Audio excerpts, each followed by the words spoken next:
Hello বন্ধুরা, জানো একটা গাছের মধ্যে বাসা বানিয়ে টুনি পাখি তার বাচ্চাদেরকে নিয়ে থাকতো।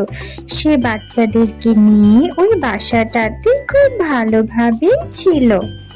রাত হলে টুনি পাখি বাচ্চাদেরকে ঘুম পাড়িয়ে দিল। বন্ধুরা, টুনি পাখিও ঘুমিয়ে গেল। সকালবেলা ঘুম থেকে উঠে টুনি পাখি তার বাচ্চাদেরকে ঘুম থেকে ডেকে তুলল। বন্ধুরা, তাদের তো খাবার খুঁজতে যেতে হবে, এই জন্য সে বাচ্চাদেরকে নিয়ে বাসার বাইরে আসলো। এমন সময় একটা শিকারী ঈগল আসলো।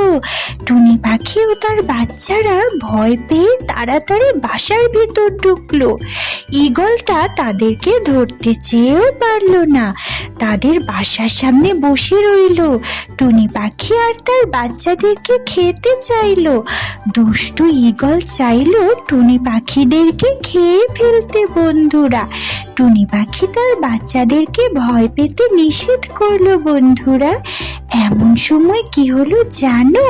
হলুদ পাখির মা সে গাছের ডালে বসে সব কিছু দেখছিল এবং সে গাছের ডাল থেকে নেমে ঈগলের কাছে আসলো। ঈগলের কাছে আসার পরে সে ঈগলকে বলল, তুমি এত ছোট ছোট পাখির বাচ্চাদেরকে খেয়ে কি করবে? পাখির বাচ্চাদেরকে খেয়ে তোমার পেট ভরবে না।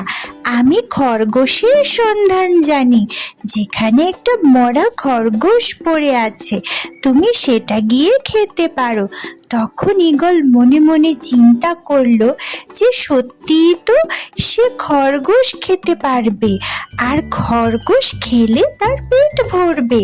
তাই ঈগল মনে মনে ঠিক করলো যে সে টুনি পাখি আর তার বাচ্চাদেরকে খাবে না, সেখান থেকে চলে যাবে। তাই ঈগল সেখান থেকে চলে গেল। বন্ধুরা, এভাবেই হলুদ পাখির মা টুনি পাখি ও ছোট বাচ্চাদের জীবন বাঁচালো।